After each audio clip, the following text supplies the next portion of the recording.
This effect by far is one of my most complex effects I've ever pulled off in either Final Cut Pro or Premiere Pro. But here's a go. For this effect, we will need Photoshop and freeze frames to pull it off properly. In my timeline, I currently have two clips that I want to create this transition between. I've parked my playhead over my first clip's out point so I can create a freeze frame. In the canvas window, click on the camera icon to export a frame. In the dialog box, you can select between DPX, JPEG, PNG, Targa, or TIFF. When I exported this, I exported it out as a TIFF. So once you do that, export it out as a TIFF, make sure you have it saved to a proper path, and go from there. Once I exported it out, I went to the endpoint on my second clip. I exported the frame out, and I chose TIFF once again.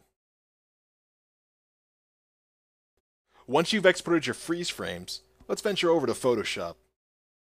In Photoshop, I'll give you guys a breakdown of what I did. The first thing I did was cut out my subject first and made sure she had her own layer.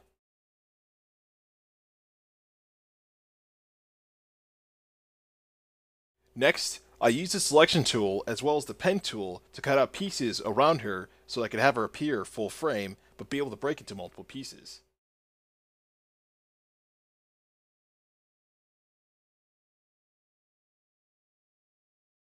I repeated this process for the other freeze frame so that the transition would operate seamlessly.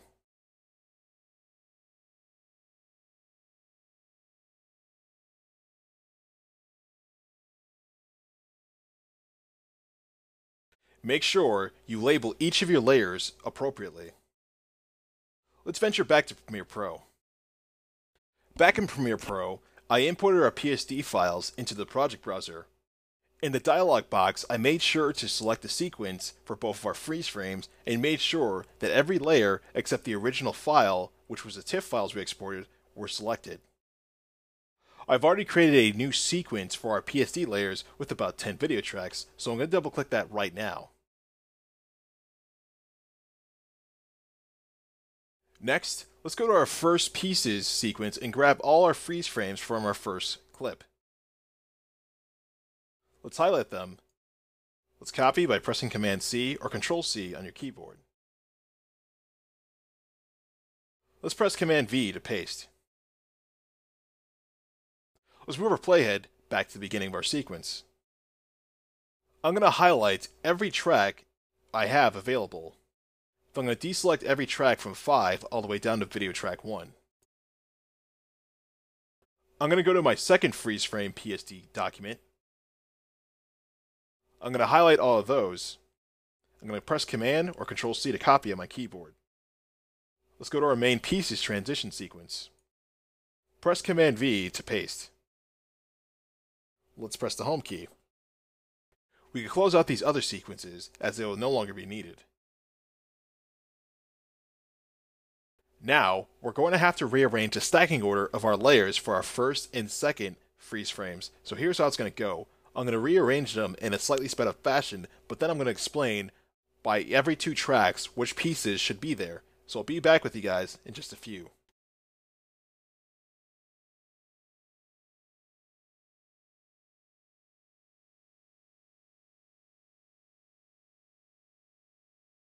So here's the stacking order for our main pieces transition. Tracks 1 and 2 should have the freeze frame subjects from both of our freeze frame. Tracks 3 and 4 should have the first background pieces from both of our freeze frames as well. Tracks 5 and 6 should have the second background pieces from both of our freeze frames. Tracks 7 and 8 should have both of our freeze frames pieces number 3. And tracks 9 and 10 should have the fourth final pieces if you needed a fourth in your picture.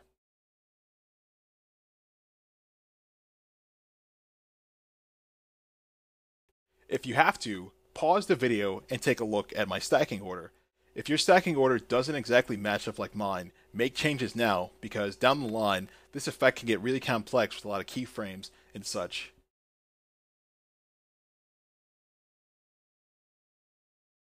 Once you have this order among your layers, it's time to start animating them. I'm going to summarize position and scale values at certain times. Before we proceed though, let's highlight the PSD layers from tracks 5 to 10. Let's go to the effects browser. Let's type in Basic 3D. Let's highlight our filter and double click it to apply it to our PSD layers. Now, I'm going to proceed by layer for animation purposes. So I'll start with track 1 and go all the way up to track 10. So for track 1, let's select it. Let's scroll down the motion parameter in the effects control panel. Let's move our playhead 10 frames forward. Let's add a position keyframe at our playhead's current position.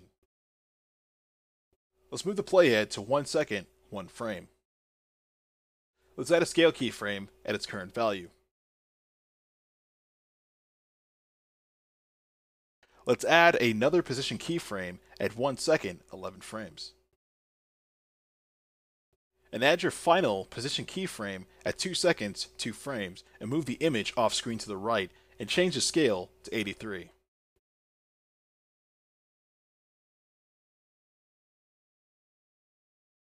I'm going to temporarily disable the stacking order of my layers so I can see what the animations are looking like as I go.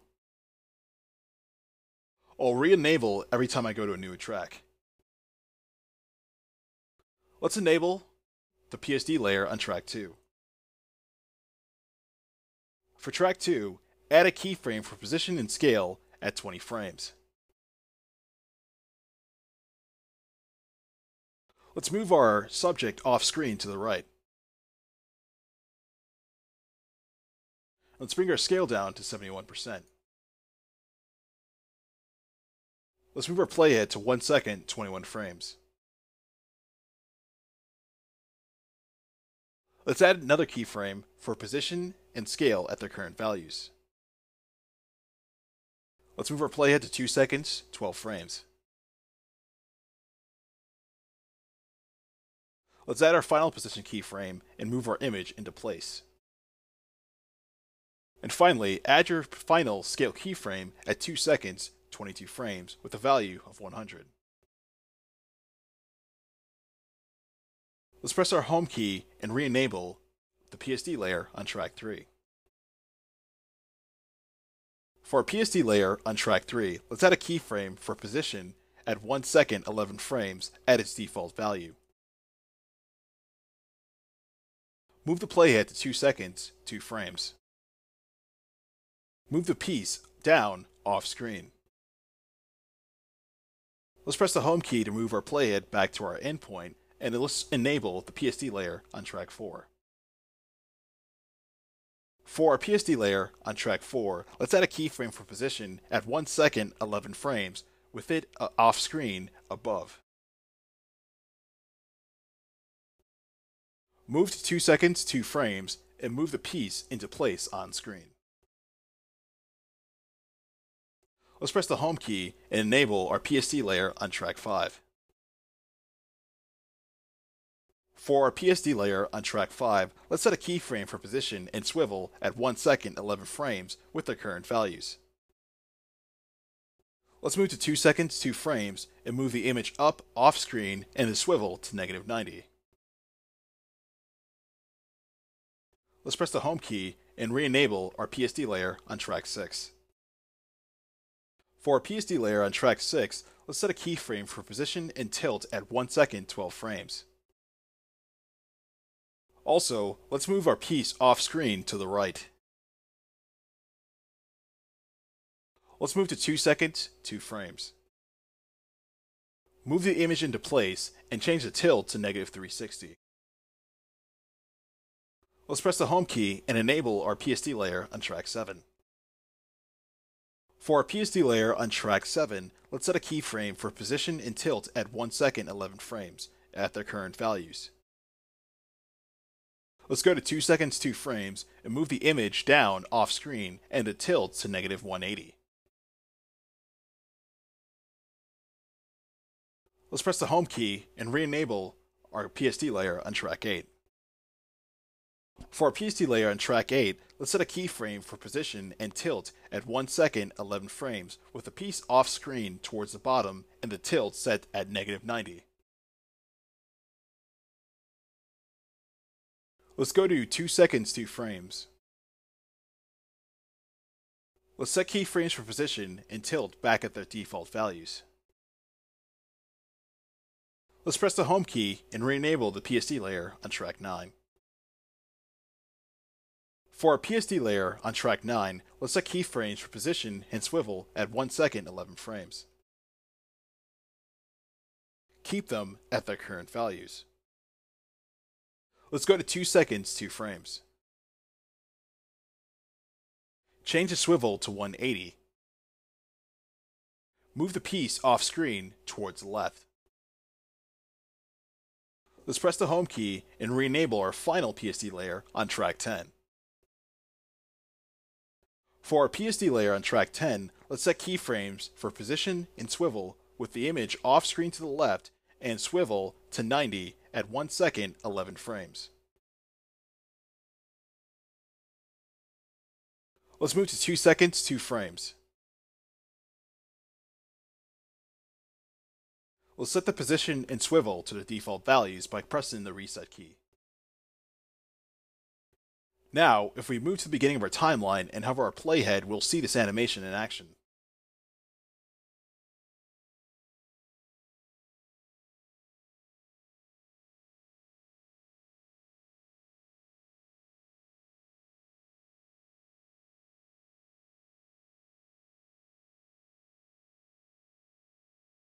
The final thing we have to do is set an in and out point for the length of our animation.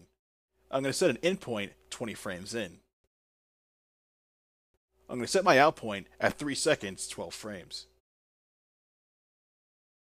Before we close out the sequence, although we have an in and out point, I'm going to add markers at my in and out point just for safety. Let's close our main pieces sequence. Let's go to the project browser. Let's drag our main pieces transition sequence into the source monitor. Let's go to our markers. Let's set in and out point right there. Finally, let's bring the pieces transition sequence into the timeline by inserting it between our 2 clips. Let's go to our main timeline and let's zoom in a bit.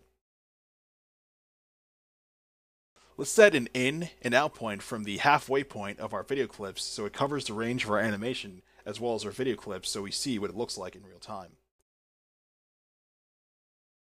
I'm going to render this so I can see it in real time, and I'll be back with you guys in just a second.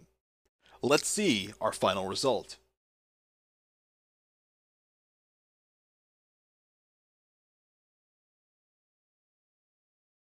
There you go. You now have a creative transition you can use in your next video project with an assist from Photoshop. This effect can be taken much further if you use After Effects, but this is one of the ways of performing this through Premiere Pro. As I mentioned in the Instant Replay effect, Boris Effects has DVE filters in their Continuum Complete suite as well as their Final Effects suite, which give you more parameters to play with than the basic 3D filter found in Premiere Pro. Let's move on to our next effect, Quarter Block Revealer.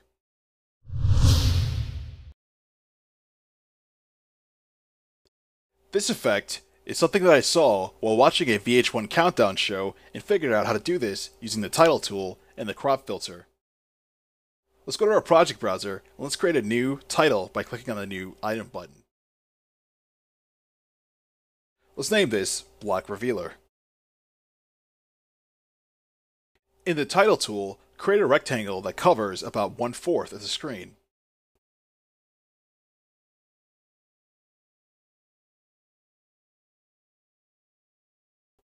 Once you've done that, change the color to taste. For this example, I'm going to choose a light blue color. Once you've created the rectangle, exit the title tool. Drag the Block Revealer title to the source monitor. Set an in and out point for about 6 to 7 frames. Drag the rectangle from the source monitor onto track 2. Option drag copies onto tracks 3 through 5. Now, let's move the blocks across the other quarters of the screen by changing their position. Let's go to the Effects Control panel. Let's scroll down the motion parameter. For the block on track 3, let's change the position to 956 on the X. For the block on track 4, let's change the X to 1274. And for the block on track 5, let's change the X to 1595.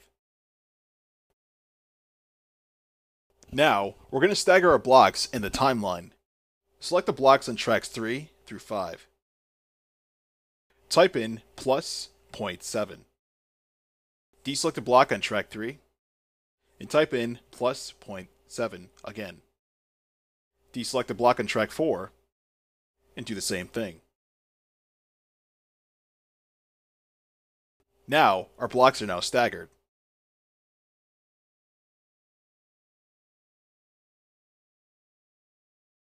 Let's take care of our video. If you select your video on track 1, let's go to the effects browser. Let's type in crop. Let's highlight it and double click it to apply it to our clip. Let's set a keyframe for the right with a value of 100. Let's move 7 frames forward. Let's change the value to 75. Let's move the playhead 7 frames forward again. Let's change the value to 50. Let's move the playhead 7 frames again. Let's change the value to 25. Move the playhead 7 more frames and change the value to 0. We have the blocks revealing the clip on, but what if we want to reveal it out? Well, that's simple. Make sure you have the tracks highlighted for tracks 2 through 5. Select all your blocks. Move the playhead about 20 frames forward in the timeline. Press Command C to copy, and press Command V to paste. All we have to do now is animate the left parameter for our crop filter. So let's go to our first block. Let's select our clip on track 1. Let's set a keyframe at the playhead's current position. Let's move our playhead 7 frames forward. Let's change the value to 25. Let's move the playhead another 7 frames. Change the value to 50. Move the playhead 7 more frames. And change the value to 75. And finally, move the playhead 7 more frames and change the value to 100. If we set an in and out point for the length of our clip, we can see what this animation looks like in real time. So I'm going to do that right now. Let's see the final result.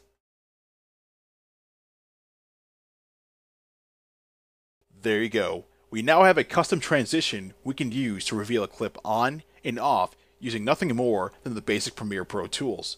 Try this out on your next project and see how much further you can take it.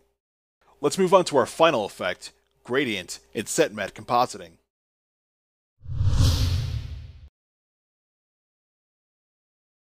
One of my favorite methods of compositing in Final Cut Pro 7 and Photoshop is using gradients to highlight certain portions of my image. I also like having more options when it comes to using matting in my NLE.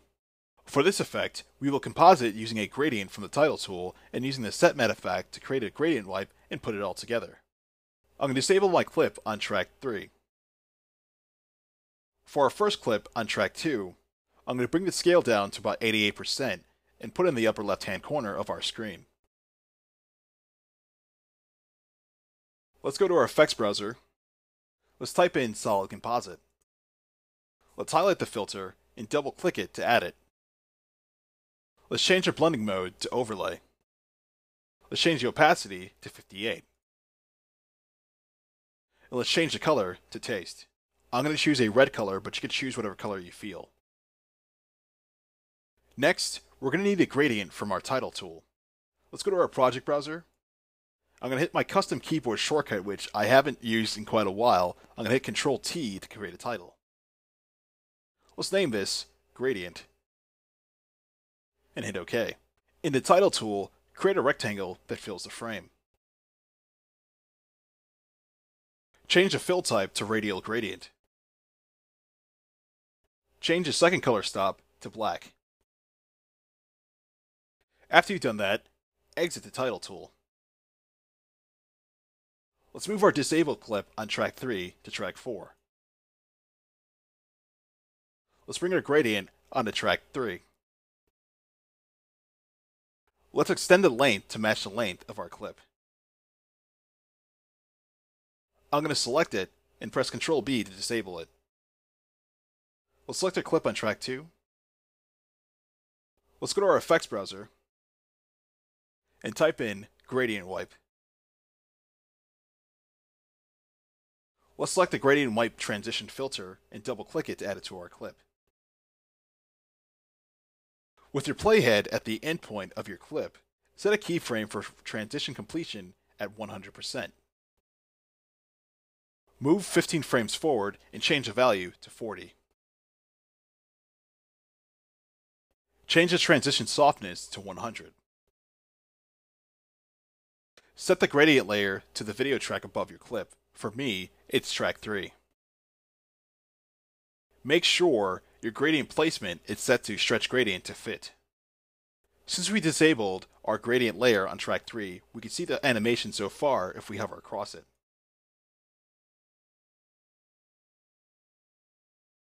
Let's twirl up our solid composite and gradient wipe filters. Now, I'm going to use the linear wipe transition filter to feather this as opposed to the edge feather because I get better results. Let's go to our effects browser.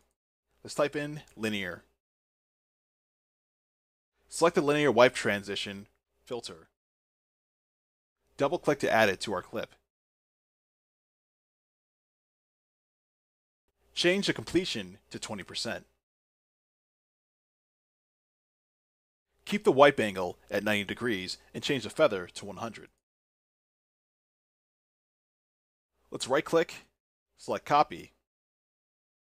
Let's right click and paste it. Change the completion to 10. And change the wipe angle to 180.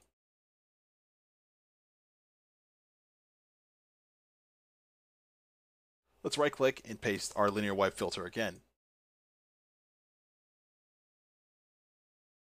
Let's change the wipe angle to 270. Let's right click and paste one more time. And finally, change the last wipe angle to 0.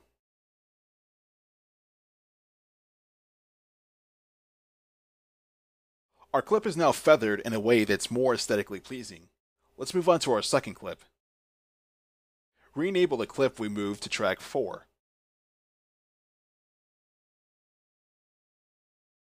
For this tutorial, I'm using a grunge image from the Digital Juice graphic toolkit, but you can use a grunge pattern from a Photoshop brush or what have you. Make sure you alter it so that the pattern is white and the background is either transparent or black. Let's place our grunge pattern in our timeline above our second clip. Extend the out point to the length of our clip.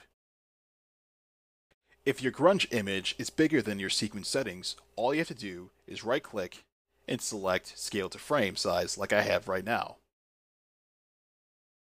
The next thing we need to do is nest our grunge image so it could play as a gradient map for our clip.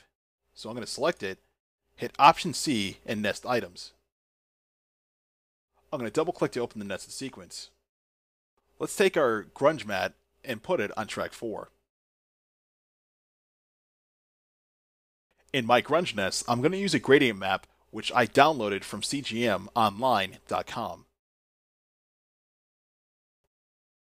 Let's extend the out point so that it matches up with our grunge mat. If your grunge mat isn't big enough to your sequence settings, all you have to do is right click and once again select scale to frame size. That's perfectly up to preference for you, but it's just an option. Let's select our sky gradient map and press Ctrl B to disable. We'll select our grunge image.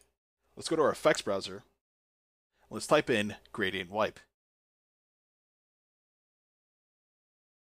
Let's select the gradient wipe filter transition. Set a keyframe at the beginning with a value of 100. Move 25 frames forward and change the value to 0. Change the transition softness to 25. And make sure that the gradient placement is set to stretch gradient to fill. Let's change our gradient layer to our sky map gradient on track 5.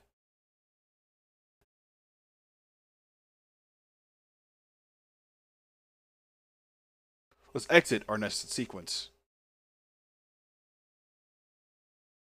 Now, if we go back to our main timeline and select our clip on track 4, we're going to need to apply these filters in the following order: offset, set matte, and drop shadow. So let's do that right now.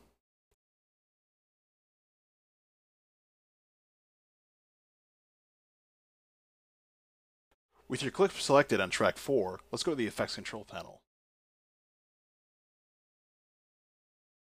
Let's bring the scale to about 85. Let's rotate it -6 degrees. And finally, position it towards the lower right hand side of the screen. Let's take care of our set matte first. Let's disable our grunge nested sequence by pressing Ctrl B.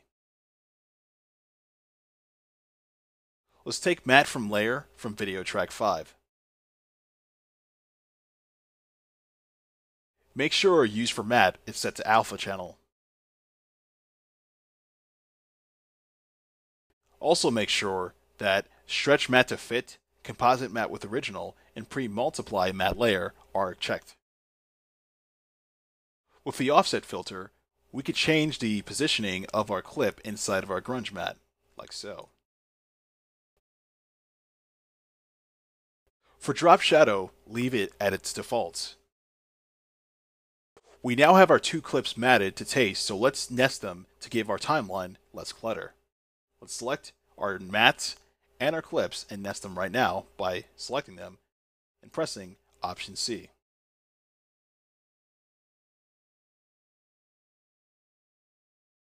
Let's put our nested sequence of our matted clips on track 3. The last pieces of this effect involve background design more than anything else, so the choices you make here are completely up to you. I'm going to enable my red matte that I have on track 1 by pressing Ctrl B. I'm going to apply the ramp filter to my red matte. In the effects control panel, I'm going to change my ramp shape from linear to radial. I'm going to try to match the start color of my first clip by changing it to a light red. I'm going to change my end color to black. Next, I'm going to position the colors to get a black vignette over the red. I'm going to move my nested sequence from my matted clips 2 more tracks above. Let's go to the project browser. Let's get out of this view. I'm going to right click and select black video. I'm going to hit OK and drag it onto track 2. Let's extend its out point to match the length of our clips. I'm going to select the black video, go to the effects browser, type in Venetian blinds.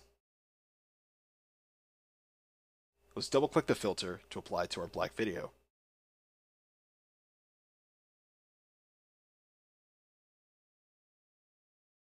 I'm going to change these parameters to taste, but you can choose either to have the Venetian blinds or not. It's completely up to you. The last thing I'm going to add is an extension from the Evolution collection from Video Copilot.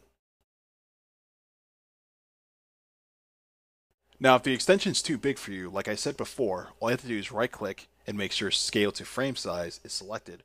Or you can go into your preferences and always scale to frame size any elements you bring into your project browser. I'm going to set an in and out point and render this so I can see what it looks like in real time. Also, I'll be back with you guys in just a few.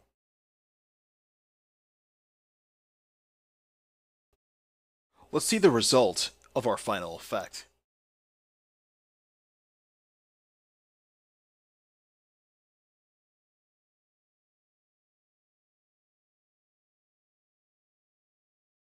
We've created a composite by using the set matte and gradient wipe filters along with some transition based filters as well. If you need more compositing options, try creating feathered mats in Photoshop to use for gradient wipes, track mats, and more. Also, Boris Effects and Gen Arts have great compositing filters in their respective suites you can use to enhance your work. Well, this concludes the saga of music video effects. I hope you've enjoyed watching these volumes as I've enjoyed creating them and showing people what's possible in their favorite NLEs. From this point on, I'll return to single effect tutorials which will probably be more plugin based but also expand on some of the creative, so be on the lookout for some of those coming soon. Also, I'm currently in the process of making NLE Ninja Edits X Volume 3 and have found many sources to draw inspiration from. The point of these project files is to try to appease the folks coming from a Final Cut Pro 7 background who've grown accustomed to certain effects which are not available in Premiere Pro. I may not be a plugin developer, but I will attempt to replicate some of the popular effects that you found useful in Premiere Pro with some that you haven't seen before. So check out my first 2 project files so far and be on the lookout. I would like to give some final shoutouts to people I met while I was in Vegas. First, Simon Walker. Simon is an Apple and Adobe certified trainer who creates tutorials for Final Cut Pro 7, Final Cut Pro 10, and Premiere Pro. He's also done NLE based as well as After Effects based tutorials for Red Giant software, which you can find by going to this link below or by visiting his site, simonwalkerfreelance.com. Last but not least is Rampant Media Design. This company makes motion graphics elements, After Effects projects, and royalty-free music, which you can purchase via instant download or DVD. I've purchased some of the products myself and have had a chance to chat with the founder, Sean Mullen, as well as Chris Ace Gates in Las Vegas, which was an awesome experience. Also, all their MoGraph elements are shot on Red cameras with a resolution of 3K. In the future, I plan on doing a tutorial for them, so be on the lookout and run rampant on your projects. But until then, stay creative.